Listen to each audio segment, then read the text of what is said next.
Varicose veins కి సరైన చికిత్స కోసం సంప్రదించండి ఎవిస్ హాస్పిటల్. నమస్కారం. మాఘ పురాణం 14వ రోజు పారాయణలోకి వచ్చాం. దిలీప మహారాజుకి వశిష్ఠ మహాముని ఇలా తెలియజేస్తున్నారు. శివపార్వతుల సంవాదాన్ని చెప్పారు, ఇప్పుడు చెప్తున్నారు. పార్వతీదేవికి పరమేశ్వరుడు చెప్పిన మాఘమాస మహాత్మ్యము, దాని ఫలితంతో పాటు ఒక బ్రాహ్మణ స్త్రీ భర్తతో సహా స్వర్గప్రాప్తిని పొందిన వృత్తాంతాన్ని తెలియజేస్తాను, వినమన్నారు. పూర్వం కాశ్మీర దేశంలో సుబుద్ధి అనే బ్రాహ్మణ పండితోత్తముడు ఒక ఆయన ఉండేవాడు. ఆయన చతుర్వేదాలు ఔపోసన పట్టిన దిట్ట. ఎంత గొప్ప పండితుడో అంత ఉత్తముడు కూడానట. ఆయన సకల సద్గుణ సంపన్నుడు. గౌరవము, మర్యాద, మనన, వినయ విధేయతలు, సర్వజీవుల ఎడ భూతదయ ఇత్యాది సద్గుణాలు కలిగి ఉండేవాడు. అతను అనేక మంది శిష్యుల్ని కూడా కలిగి ఉండేవాడట. అయితే ఈయన గొప్ప కీర్తి ప్రతిష్టలు సంపాదించాడు. ఈయనకి చాలా కాలానికి సుశీల అనే ఒక కుమార్తె కలిగింది. పిల్లకు ఒక 16 సంవత్సరాలు వచ్చినాయి.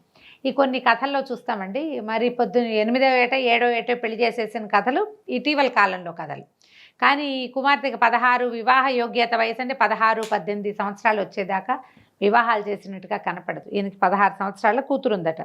ఆమె చక్కని రూపురేఖలతో నవయవ్వన సౌందర్యవతిగా మెరిసిపోతూ ఉండేది. చాలా అందంగా ఉండేది. పిల్లకి పెళ్లి చేద్దామని నిశ్చయించుకున్నారు. ఏవో సంబంధాలు చూస్తున్నారు. అయితే ఈయనకి చాలామంది శిక్షగుణం గణం చాలామంది ఉన్నారు. గుంపు చాలా సమూహం ఉంది. అందులో నుంచి సుమంత్రుడు అనే ఒక కుర్రవాడిని ఇంట్లో ఉన్న దైవ కార్యం కోసం పూజా సామాగ్రి అడవిలోకి వెళ్ళి తీసుకురమ్మన్నారు. పూజా సామాగ్రి అంటే ఏవో పువ్వులు, పసుపు కుంకాలు దొరకవు కదా. అక్కడి నుంచి యజ్ఞం చేయడానికి సమిధలు అవి ప్రత్యేకంగా కొన్ని రకాల చెట్లవే కొమ్మలు కావాల్సి వస్తాయన్నమాట. కొన్ని రకాల చిగుర్లు అంటే ఆకులు కావాలి. పంచపల్లవాళ్ళని చెప్తాం కదా మనం, మర్రి, రావి, జువ్వి, మేడి అట్లా అవి. అక్కడి నుంచి కొన్ని రకాల ప్రత్యేకమైన వంట చెరుకు కూడా యజ్ఞంలో వాడటానికి చెరుకు కావాలి. ఇవి కావాలి, పుల్లలు కావాల్సి వస్తాయి కదా సమిధలు. ఈ సమిధలతో పాటుగా యజ్ఞంలో అర్పించవలసిన చెలువు అంటే మనం కొంత అన్న సమర్పణ చేస్తారు కదా, బలి సమర్పణ. ఆ సమర్పణకి కావాల్సిన ఆహారాన్ని వండడానికి కూడా ప్రత్యేకమైన చెట్ల కొమ్మలనే వాడతారు. అవన్నీ తేవడం కోసం ఈ సుమంత్రుడు అనే ఒక కుర్రవాడికి ఈ పని చెప్పేసరికల్లా అతను ఏం చేశాడు, వెళ్తుంటే మార్గమధ్యంలో సుశీల తన స్నేహితురాళ్ళతోటి ఏదో బంతి ఆడుకుంటుందట. ఆ బంతి సుమంత్రుడు ఉన్న వైపుకి పడింది. ఆ అమ్మాయి ఆ బంతి తేవడం కోసం సుమంత్రుడు ఉన్న వైపుకి నడిచొచ్చి, వాడి మహాద్భుత సౌందర్యవంతుడట. 6 అడుగులు ఉండి చాలా చక్కగా ఉంటాడు. ఆ అబ్బాయిని చూసేసరికల్లా ఈ అమ్మాయికి మనసు చెలించి ఆ బంతి అక్కడ పారేసి అతన్ని అనుసరించింది. ఆ అబ్బాయి వెనకాలే వచ్చేసింది. ఆ వెళ్ళి సుమంత్రుడు అడవిలోకి ప్రవేశించాడు. ఈ అమ్మాయి చాటుమాటుగా అతన్ని వెంబడిస్తూ వచ్చింది. చాలా దూరం వెళ్ళేసరికల్లా లోపల ఒక అందమైన సరస్సు ఉందట. ఆ సరస్సు నిండా తామర పూలు గుంపులు గుంపులుగా ఉన్నాయి. తర్వాత ఎన్నో తుమ్మెదలు తిరుగుతున్నాయి. దాని సరస్సు చెట్టు బోల్డ్ అనే చెట్లు, మొక్కలు, పువ్వుల మొక్కలు, ఆ తర్వాత చిన్న చిన్న లతాని కుంజాలు లాంటివి ఎంతో. అంటే అదేమి ఏర్పాటుగా చేసింది కాదు, కానీ ఆ ప్రాంతం చాలా రమణీయంగా ఉంది. ఆ బోల్డని చెట్లన్నిటి మీద బోలెడన్ని పిట్టలు, పక్షుల కూతలతోటి అసలు ఎంత బాగుందంటే యాంబియన్స్ అద్భుతంగా ఉందన్నమాట. ఆహ్లాదకరమైన వాతావరణం కనపడుతోంది. ఈ కుర్రాడు ఏం చేశాడు, చాలా దూరం నడిచామని ఏవో కొన్ని చెట్ల కొమ్మలు అవి సేకరించి ఓ పక్కన పెట్టి ఆ చెరువులో దిగి మంచినీళ్ళు దాగి ఓ చెట్టు కింద పడుకున్నాడట 10 నిమిషాలు. చాలా దూరం నడిచి వచ్చాడు కదా, వాడు అలసిపోయాడు. కళ్ళు మూతలు పడ్డాయి. చల్లదనానికి బాగా ఆహ్లాదకరంగా కూల్గా ఉంది వాతావరణం, ప్రశాంతంగా. కళ్ళు మూతలు పడి నిద్రపోయాడు. ఈ అమ్మాయి ఏం చేసింది, అతను పడుకున్నాక వచ్చి దగ్గర కూర్చుని ఏం చేసింది, పలకరించింది. నిద్రపోయేవాడిని లేవదీసింది. ఏం చెప్పిందంటే, నువ్వు ఎంతో నచ్చావు నాకు, నా మనసు వశం తప్పింది. సరే, మన ఇద్దరం కలిసి ఇక్కడ కొంత సమయం గడిపి ఇంటికి వెళ్దామని అడిగింది. అడిగేసరికల్లా అబ్బాయి తెల్లబోయి, ఇదేమిటి నువ్వు ఇలా మాట్లాడుతున్నావు, నువ్వు గురువుగారు అమ్మాయివి, సోదరి సమానురాలివి, ఇట్లా చేయకూడదు మనము అంటే ఆ అమ్మాయి వల ఏడ్చేసింది. ఏడ్చి ఏమంది, నువ్వు నచ్చావు, మనసు చెప్పినట్టు ప్రవర్తించాలి మానవులు అన్నవాళ్ళు. ఎలాగైనా సరే నాతోటి ఇప్పుడు నువ్వు స్పెండ్ చేస్తేనే నువ్వు వెనక్కి వెళ్తావు, లేదా నువ్వు నన్ను ఏదైనా చేసావని బెదిరిస్తుంది అని చెప్తాను మా నాన్నకని బెదిరించింది కూడా. ఆ అబ్బాయి కూడా వాతావరణం చల్లగా ఉంది, అక్కడ ఎవ్వరూ లేరు, ప్రశాంతంగా ఉంది. తన పిల్ల మీద పడి అడుగుతోందని మెల్లిగా ఆమెకి ఒళ్ళొంగిపోయాడు. చాలాసేపటి దాకా ఆ కుర్రవాడు, ఈ అమ్మాయి రాయో గురువుగారి కూతురు కొన్ని గంటల పాటు ఇక్కడ ఏకాంతంగా గడిపి తర్వాత చెరువులో కాళ్ళు కడుక్కుని మంచిని దాగి ఎవరి దారిని వాళ్ళు తెలియనట్టుగా ఎవరికి కావాల్సిన వాళ్ళ అమ్మాయి పువ్వులు కోసేసుకుంది. ఓణి నిండా ఇన్ని పువ్వులు, ఒళ్ళో పువ్వులు నింపుకునే అమ్మాయి తర్వాత కట్టెల మోపులు, తర్వాత ఏమో కొన్ని పంచపల్లవాలు అవి ఏరుకుని ఆ అబ్బాయి నిశ్శబ్దంగా చీకటి పడే వేళకి ఆశ్రమానికి చేరుకున్నారు. కామ్గా ఉండిపోయారు. గురువుగారు కూడా అయ్యో పిల్ల పొద్దుననగా ఎండలో వెళ్ళింది, అడవిలోకి వెళ్ళింది అన్నారు, పువ్వుల కోసం వెళ్ళింది కాబోలు, నీ బాగా అలసిపోయావమ్మా, రెస్ట్ తీసుకో, ఏదైనా తిను, ఎందుకు ఆ ఎండలో నడిచెళ్ళి మొహం వాడిపోయింది చూడని తండ్రి తన సహజమైన పితృప్రేమతో కూతురు ఏం వెలగబెట్టి వచ్చిందో ఆయనకి పాపం తెలియదు కదా. ఆ అమ్మాయిని ఏదో ఇది చేసి ముద్దు చేసి భోజనం అది పెట్టించి పడుకోమ్మా రెస్ట్ తీసుకుంటే ఆ పూట ఈ అమ్మాయి చేసినటువంటి ప్రణయ కలాపం వల్ల వచ్చిన అలసటతోటి హాయిగా నిద్రపోయింది. నిశ్శబ్దంగా ఊరుకున్నారు. కోరిక తీరిపోయాక ఇంకా వాళ్ళిద్దరూ ఒకళ్ళతో ఒకళ్ళు మాట్లాడుకోలేదు. కొంతకాలం గడిచాక సుశీలకి వివాహం చేశారట. కాకపోతే వీళ్ళు అనుకుంటున్నారు, వాడికి తెలుసు సుమంతుడికి ఇది తప్పు చేశాం మనమని అనిపించింది, ఈ పిల్లకి తను తప్పు చేశానని ఏమీ అనిపించలే, ఎవరికైనా తెలుస్తుందేమోనని చూసింది, ఎవరికీ తెలియలేదు, ఈ గుట్టు చప్పుడు కాకుండా ఊరుకుందనమాట. సరే క్రమంగా ఏమైంది, పిల్లకి పెళ్లి చేశారు. పెళ్లి చేసేసరికల్లా వివాహం వైభవంగా జరిపారట. అత్తవారింట్లో అడుగుపెట్టింది సుశీల. కొద్ది రోజులకే భర్త మరణించేసరికల్లా ఏం చెయ్యాలో తెలియలే. భర్త శవం మీద పడి బోర్మని పిలిపించింది. వెంటనే కబురు చేశారు. గురుగారి సుబుద్ధి అనే గురువుగారు కూడా పరిగెత్తుకుంటూ వెళ్ళారు.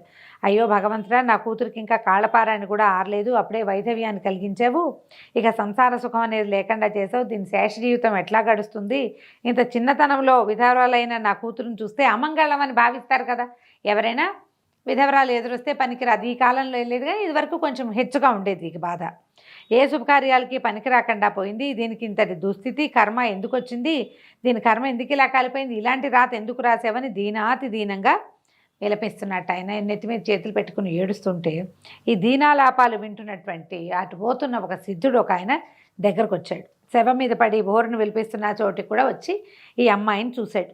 చూశాక ఈయన అడిగాడయ్యా, ఎందుకంటే ఇంత వలవల ఏడుస్తున్నారు, పుట్టిన ప్రతి వాళ్ళు గిట్టక మానరు, మరణం మానవుడికి సహజమే కదా, ఇంత తీవ్రంగా దుఃఖపడుతున్నారు ఎందుకండి అని ఈ సుబుద్ధిగా గురువు గారిని ఆ వచ్చిన సిద్ధుడు అడిగాడు. అప్పుడు సుబుద్ధి ఏమన్నారంటే, మీరు సర్వజ్ఞుల్లా ఉన్నారు స్వామి, మిమ్మల్ని చూసేసరికి నా బాధ తీరింది, ఇవి నా కుమార్తె, ఆమె మరణించిన వాడు ఆమె మొగుడు, నాకు అల్లుడు, నాకేమో కూతురు ఒక్కతే సంతానము, ఇంత చిన్న వయసు 20 ఏళ్ళైనా లేకుండానే నా పిల్లకి వచ్చినటువంటి వైధవ్యాన్ని తలుచుకొని దుఃఖిస్తున్నాను, నా హృదయం తరుక్కుపోతుంది, గుండెలు తరుక్కుపోతున్నాయి, మనం చెప్తాం కదా ఇదే మాట, ఇక్కడ శేష జీవితం ఈ పిల్లకి ఎట్లా గడుస్తుందో అనే దిగులతో దుఃఖిస్తున్నాను, ఈమెకి దుస్థితి ఎందుకు కలిగిందో, ఈమె పూర్వజన్మ వృత్తాంతం ఎట్లాంటిదో మీకు తెలిస్తే సెలవు ఇవ్వండి అని పరిపరి విధాలుగా ఆయన్ని అడిగాడట.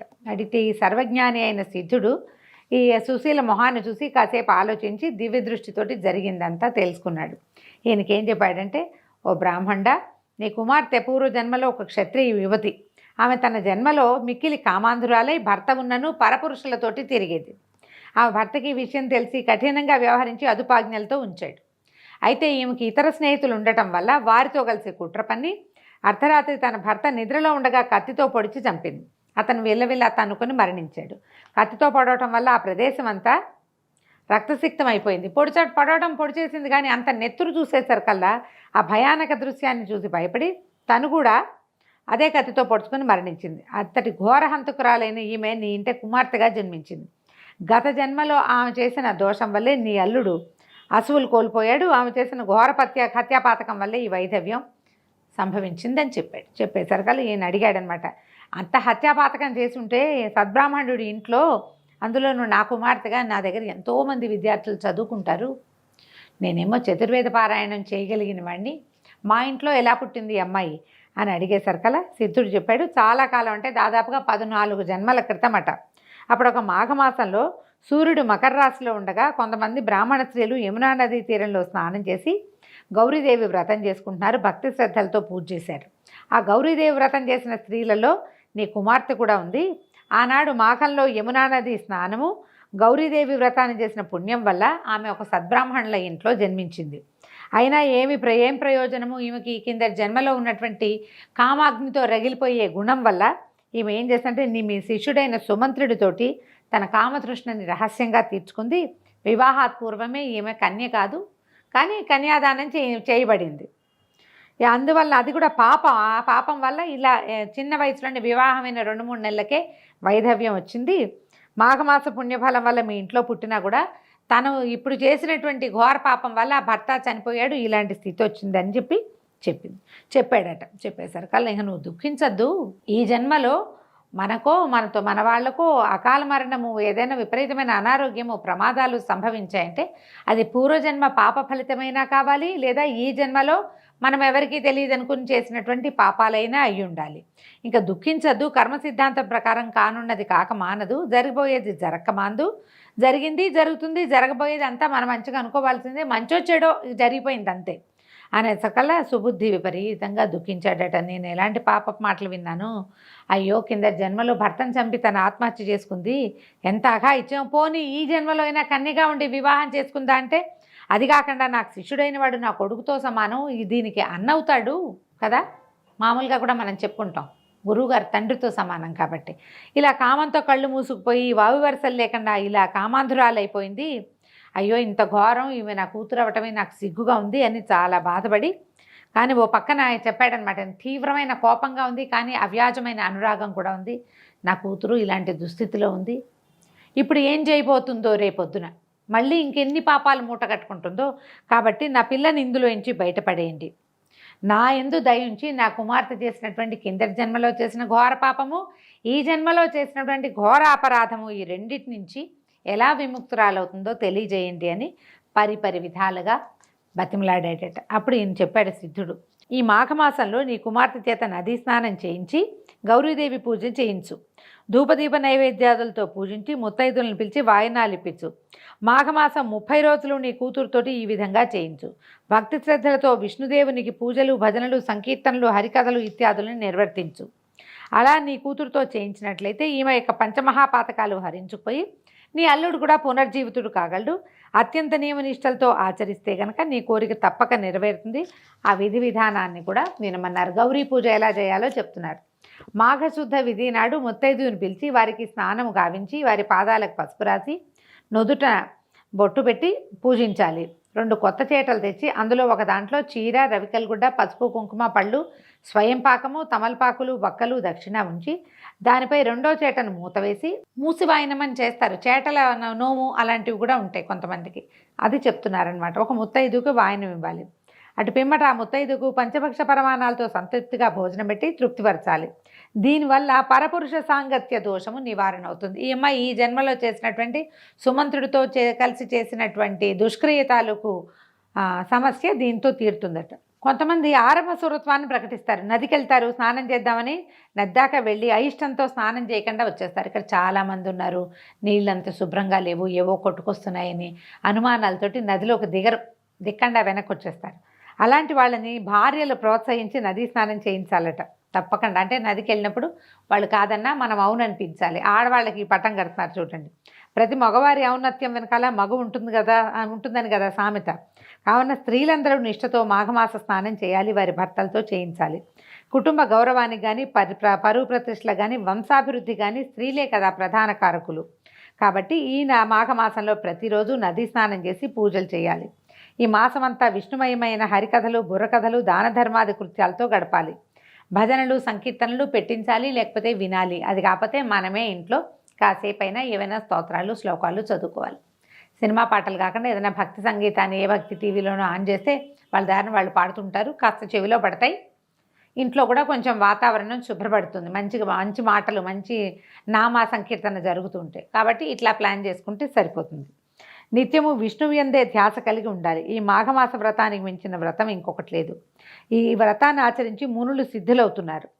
ఈ మాఘమాస వ్రతం వల్ల మతి లేని వారు మంచివారు అవుతారు. కుష్ఠవ్యాధితో బాధపడేవారు వ్యాధి నుంచి విముక్తులయ్యి పుణ్యాత్ములు కాగలరు. అయితే దీని మాఘమాసాన్ని గొప్ప కోసం కానీ డాంబికంగానే నిర్వర్తించరాదు. గొప్పలు చెప్పకూడదు, నేను చేస్తా, పొద్దున్నే లేస్తా, నాకు ఏటా అలవాటే, అలా ఏం చెప్పద్దండి. ఎవరి దారి వాళ్ళు చేసుకోవాలంతే. 10 మంది మెప్పు కోసం ఈ వ్రతాన్ని చేయొద్దు. మంచి మనసుతో త్రికరణ శుద్ధిగా నియమనిష్టలతో మాఘమాస వ్రతాన్ని చేసిన వాళ్ళు విష్ణు సాయుధ్యాన్ని పొందుతారు. నిరాడంబరతే నారాయణునికి అత్యంత ప్రియమైనది. ఆయన అలంకార ప్రియుడు. విష్ణువు ఎంత అలంకార ప్రియుడో అంత డాంబికాన్ని సహించడు. ఆయన చక్కగా అందంగా తయారవుతాడు, మంచి నగలన్నీ పెట్టుకుని. ఆయన మంచి అలంకారం కావాలి. కానీ నువ్వు అలంకారం ప్రపంచం కోసం చేసుకోకూడదు, ప్రపంచం కోసం ఏదీ చేయకూడదు. నీకోసం నువ్వు చేసుకుంటే చేసుకో, అంతే. చిత్తశుద్ధితోటి మాఘమాస వ్రతాన్ని చేయాలి. భక్తి శ్రద్ధలు, నియమనిష్టలు, నిరాడంబరత, చిత్తశుద్ధి మునగున్నవే ప్రధానాలు అని సిద్ధుడు ఉపదేశించి తన దారిని తను వెళ్ళాడు. సుబుద్ధి అంతటా తన కూతురు సుశీల చేత సిద్ధుడు ఉపదేశించినట్లుగా చేయించాడు. తత్ఫలితంగా మరణించిన అల్లుడు పునర్జీవితుడయ్యాడు. అందరూ మాఘమాస వ్రతాన్ని ఆచరించి పాపరహితులయ్యారు. దీంతో 14వ రోజు పారాయణ పూర్తయిందండి. రేపు ఉదయం 15వ రోజు పారాయణలో మళ్ళీ కలుసుకుందాం. నమస్కారం.